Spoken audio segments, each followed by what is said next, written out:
Hello everyone, welcome back to Med with K. Today we'll be talking about glycolysis. So this topic was suggested to me by one of you in the comments. So before we proceed with this topic, I would say that I have already made a video on how to approach anatomy, then specifically another video for gross anatomy, then a video on physiology, how to approach physiology, and a one on biochemistry also. So I would really like if you guys see those videos, it would really add value. Now, coming to this topic, this is glycolysis. So, we have discussed in one of our videos about the medical terminologies that is, glyc means glucose. Okay, this is glucose. Lysis means breakdown. So, if I talk about glycolysis, it is basically breaking down glucose into something. Now, that something is pyruvate or indirectly it can be lactate. So moving further, this process of glycolysis, it takes place in the cytosol. Cytosol or basically the cytoplasm. It is a 10-step reaction and it is of two types, that is aerobic or anaerobic. So the one in which pyruvate was being generated, it is the aerobic one and lactate is anaerobic one. So in aerobic, the end product is 7 ATP plus 2 pyruvate, and in anaerobic, we get to ATP plus 2 lactate plus 2 NAD plus. Now, this reaction basically shows the anaerobic type of glycolysis. The features of glycolysis. So these are the salient features. It occurs in cytosol of all the cells. Glycolysis is essential for the brain because brain is highly dependent on glucose for energy. Then it is the only source of energy for WBC, RBC, cornea, lens, and white muscle fibers. Now, why is it the only source of energy? Because these cells, they lack mitochondria. So, if they do not have the mitochondria, which is the powerhouse of the cell, they cannot generate their own ATP, and thus they have to be dependent on the process of glycolysis. So, and another important is that this 10 series reactions, it has three irreversible reactions. Now, again, you guys know that I want to focus on the basics and concepts. So before we move to the glycolysis pathway, glycolysis reactions, I would really want you to understand that how glucose is transported and what do you mean by the phosphorylation and all? These are very important stuffs, like the role of insulin and then the role of glucagon. So coming to glucose transport. So glucose is transported via two methods. One is sodium ATP independent and another is sodium ATP dependent.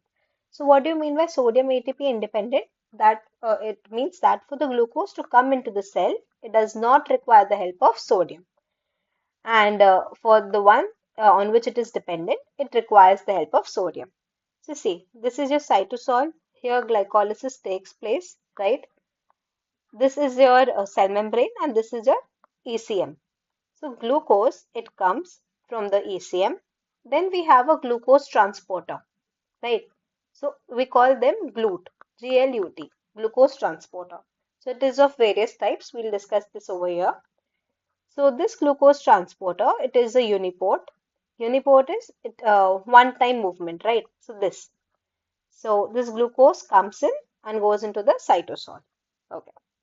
Now, some important questions, MCQ questions, PG questions, and more importantly for your concepts. GLUT1 is in RBC and blood-brain barrier. GLUT3 is in neurons. GLUT4 is in muscles and adipose tissues. So the role of GLUT1, 3 and 4 is to uptake glucose from the blood. Now coming to GLUT2, GLUT2 is found in liver, kidneys and pancreatic beta cells. So it transports glucose into the cells when blood glucose is high, okay? Or transports glucose from these cells when blood glucose is low. That is in fed state. What does it do? ये liver है. This is your blood. It transports glucose from the blood to the liver in well-fed state, and in fasting state it does the opposite. GLUT5 is not for glucose, it is for fructose, and it is found in small intestine and testes. It is another important question. Now coming to sodium and ATP dependent. So there's a saying that wherever sodium goes, water goes and glucose also follows, right? So you see, sodium is going inside and then glucose, galactose, they also follow it, right? Now coming to another important concept, that is of insulin and glucagon. So insulin, when you hear the word insulin, automatically two terms should come to your mind, that is fed state and dephosphorylation. So whenever we are full, our body releases insulin. Now this insulin, it activates phosphatases. The ACE is coming, right? ACE means removing something, breakdown of something. So it removes the phosphate groups and leads to dephosphorylation. Now, what does insulin do? Insulin, it enhances the uptake of glucose. Basically, it to use glucose, to store glucose. It is an anabolic reaction and it inhibits glucose production, right? So, why does it inhibit glucose production? Because insulin release होता है. Insulin काम क्या है? Insulin क्या करवाता है? वो sales में ग्लूकोज का अपटेक करवाता है. So it would not want the body to make more glucose, right? It would want that the cells, they uptake glucose and then they utilize it for their needs. So glycolysis, the method is glycolysis, wherein the glucose is being broken down into something and it is being utilized by our body. So glycolysis is mainly depends on dephosphorylation. The enzymes of glycolytic are activated in dephosphorylation state. Am I clear with it? So glycolytic enzymes are activated in dephosphorylated state. Why? Because of insulin. Now coming to glucagon. So glucagon is another hormone which is very essential. So with insulin we had fed state and dephosphorylation. With glucagon we have starvation. So what does glucagon do? Glucagon in liver, it binds to GPCR receptors. Then it activates GS protein, which activates adenylate cyclase. So this pathway is important. Now this adenylate cyclase, it converts ATP to CAMP. Now this CAMP, it converts inactivated protein kinase to activated protein kinase. This activated protein kinase, it helps in the phosphorylation of protein kinase. So glucagon is related to phosphorylation. Now what does glucagon do? Glucagon, it breaks glycogen, it enhances gluconeogenesis, right? So insulin में what happened? Insulin में the cells wanted glucose, right? Cells wanted glucose because बहुत सारा glucose था blood में. Insulin में there was high blood sugar and the cells wanted to use it. But in glucagon, we want the blood sugar to be high. We want to prevent the state of hypoglycemia. So for that, we need to do glycogenolysis, that is breakdown of glycogen, or gluconeogenesis. And we need to stop glycolysis, right? So glucagon activates pathways that make glucose or save glucose. These pathways, they happen to be switched on by phosphorylation. So fasting enzymes are responsive to phosphorylation. So in crux, you have to just remember two things. Insulin का main काम क्या है? Insulin, blood sugar is high, insulin is released, these sugar is transported to the cells. Glucagon, it stimulates production of glucose. Correct? Glucose production. Now coming to glycolysis. So in glycolytic reactions, we have three phases. One is the energy investment phase, one is the splitting phase, and one is the energy generation phase. Now in energy investment phase, 2 ATP is converted into 2 ADP. Splitting phase, nothing takes place. And in energy generation, 4 ADP is converted to 4 ATP and 2 NAD plus is converted to 2 NADH. Now about this you will get to know आगे. Now coming to net. So net, there's a gain of 2 ATP and 2 NADH. Now 1 NADH is 2.5 ATP. So 2 NADH would be 5 ATP. 5 plus 2, 7. So total ATP is 7. Now coming to energy investment phase in detail. Coming to energy investment phase. So it is a 3-step reaction. Number 1, glucose is converted into glucose 6-phosphate. The glucose is a 6-carbon compound. It is converted to glucose 6-phosphate. So over here, one energy step takes place, that is ATP is converted to ADP. So this is an energy investment phase. The enzyme here is hexokinase or glucokinase. And magnesium plus 2 is also there. Now, you can have a question that what is the difference between hexokinase and glucokinase? It is a very important one. We'll discuss it. Now, this glucose 6-phosphate, it is converted to fructose 6-phosphate by an enzyme isomerase. So, this is a reversible reaction. So, this was irreversible, then this was reversible, and this reaction that we'll be talking about is irreversible again, right? So this fructose 6-phosphate, it is converted to fructose 1,6-bisphosphate, and again an energy, that is ATP, is utilized. The enzyme here is phosphofructokinase 1. Phosphofructokinase 1. So this is a very important step. It is irreversible, it is the regulatory step, and it is the rate limiting step. Now coming to each one in detail. So this step is very crucial. Why? Why is the phosphorylation important? So the answer lies here. The phosphorylated sugar molecules, they do not readily penetrate cell membranes because there are no specific transmembrane carriers for these compounds. So what happens is whenever phosphorylation occurs, so phosphorylation, they cannot enter the cell membrane, right? They cannot enter the cell membrane because they are way too polar to diffuse through the lipid membranes. So this is the irreversible phosphorylation of glucose. So therefore, it effectively traps the sugar as cytosolic glucose 6-phosphate and commits to further metabolism in the cell. Basically, we do not want the glucose to be utilized by the cell. Therefore, we have to convert it into such a thing that it cannot be absorbed into the cell membrane. That's why this step is very important. Now, if I talk about glucokinase or hexokinase. So, glucokinase is also known as hexokinase 4. So, this table is very important. So, one exam tip, whenever a question on glycolysis comes, a long question, and if you are talking about this part, make sure that you mention the difference between hexokinase and glucokinase. It will fetch you some extra marks and will leave you a good impression. Okay, so coming to hexokinase and glucokinase, the hexokinase is found in tissues, glucokinase is found in liver and pancreatic cells. Glucokinase acts when the blood glucose is greater than 100 milligrams per deciliter. That means its affinity for glucose is low. So if the affinity is low, then Km is high. And hexokinase, it can be used in low concentration, therefore giving a higher affinity, and Km is also low. Now what happens is this hexokinase, it is not inhibited by glucose 6-phosphate, but hexokinase 4 is not inhibited by glucose 6-phosphate, but hexokinase is inhibited by glucose 6-phosphate. Now what happens is uh, this see, hexokinase is activated when blood sugar level is very less, right? So when the blood sugar level is very less, we do not want glucose to be converted into pyruvate or lactate. We want this glucose to be supplied to the brain.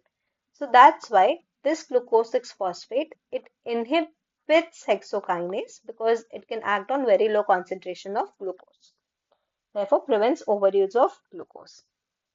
So this was the same thing that we discussed. Now coming to phosphofructokinase. Phosphofructokinase 1, it helps in the conversion of fructose 6-phosphate to fructose 1,6-bisphosphate. Now what happens is ATP and citrate, they inhibit this enzyme, and AMP and fructose 2,6-bisphosphate, they activate this enzyme. Let us talk about fructose 2,6-bisphosphate. So what happens is this fructose 6-phosphate, it can convert into fructose 2,6-bisphosphate by the help of phosphofructokinase 2. We have discussed about PFK I. So about PFK 2, it is a bifunctional protein that it can exist either as a kinase or as a phosphatase. So what happens so the question is, how does this activate this, right? So what happens? Glycolysis, it is taking place in well-fed state. Well-fed state, that is insulin, right? So what does insulin do? Dephosphorylates.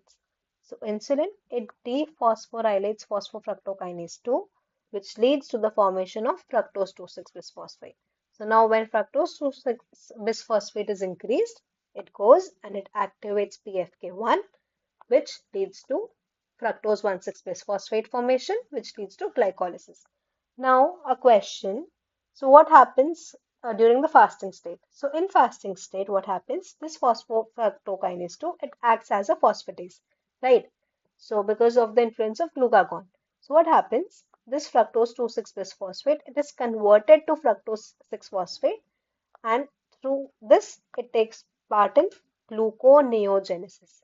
Then it doesn't come and participate in glycolysis. Okay, so one more point, that phosphofructokinase 2, in its kinase form it is known as PFK2 only, and the phosphatase form it is known as fructose 2,6 bisphosphatase or phosphorylated PFK2. So this was a very important concept. Let's move forward. Coming to the splitting phase, so fructose 1,6 bisphosphate, it splits into G3P, that is glycerol 3 phosphate, and DHAP, right? So this 6 carbon compound, it splits into two compounds of 3 carbon compound, and the enzyme is aldolase. Now what happens is, for the process of glycolysis, DHAP, it converts to G3P via an enzyme isomerase. So aldolase B is found. So this is aldolase. Another important thing is there's an enzyme aldolase B. It is found in fructose metabolism. And for glycolysis to continue, DHAP must be converted to G3P. So one molecule of glucose will give two molecules of G3P.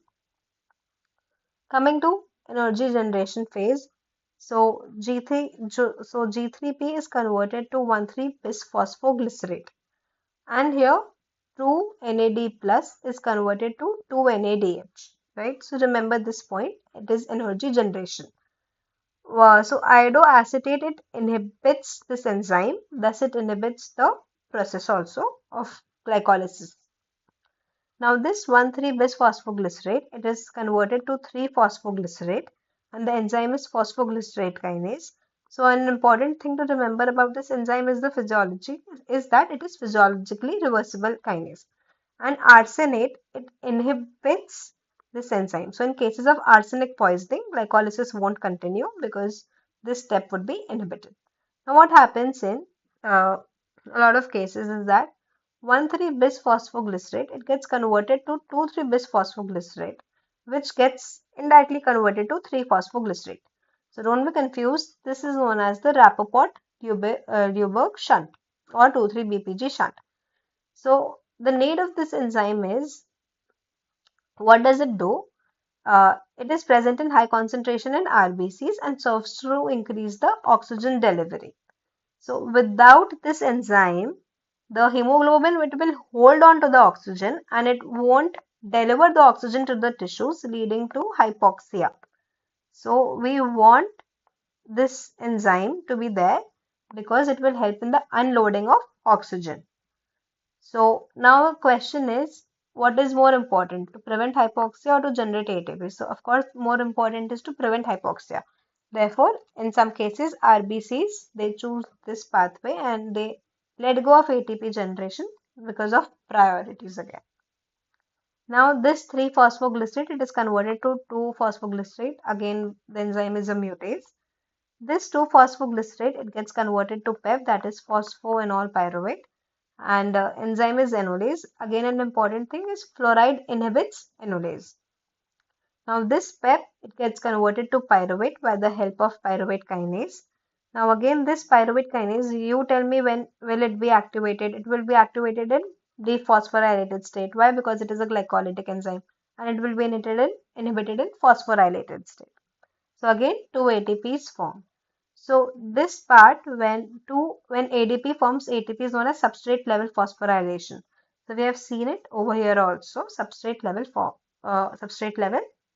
phosphorylation. So again a question comes that how many ATP are generated from substrate level phosphorylation and glycolysis? The answer is 4 ATP.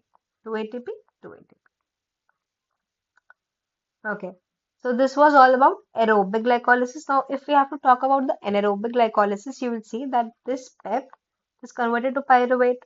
Okay, we saw that. Now, this pyruvate is it in its enol form. So it is converted into its keto form, right?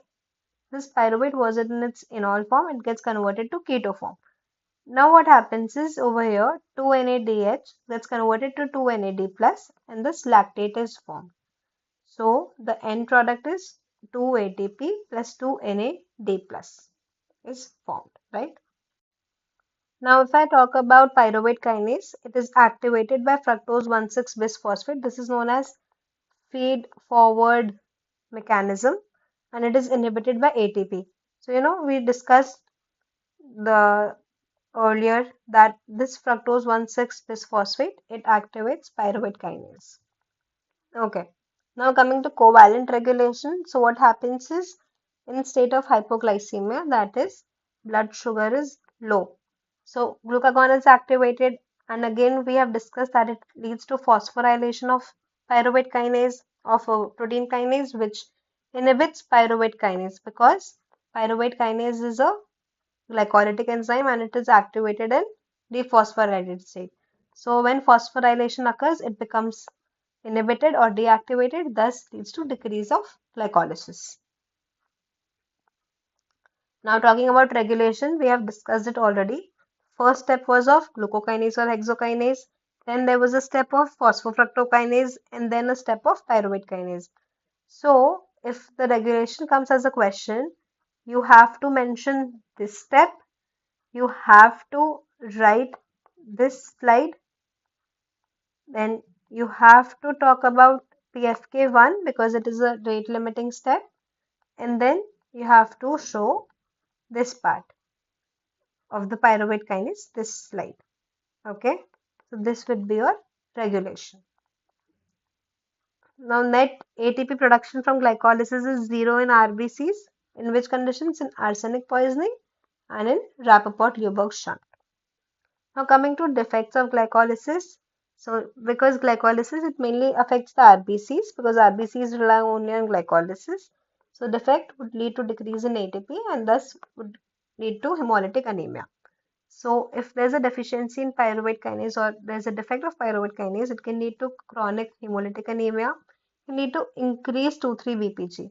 So why increase 2,3-BPG if pyruvate kinase is not there, right?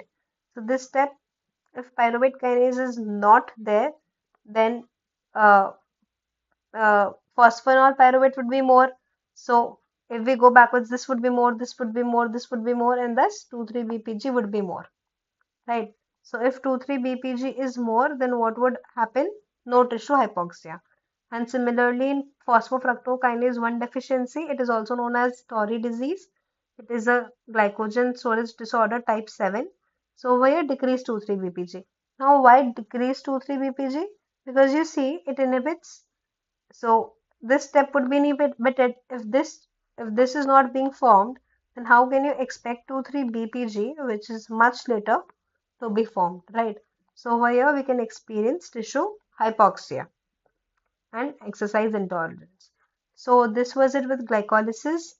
And again, an important part is the fate of pyruvate. So you see glucose से pyruvate बनता है via glycolysis. Alanine with the help of alanine transaminase can lead to the formation of pyruvate.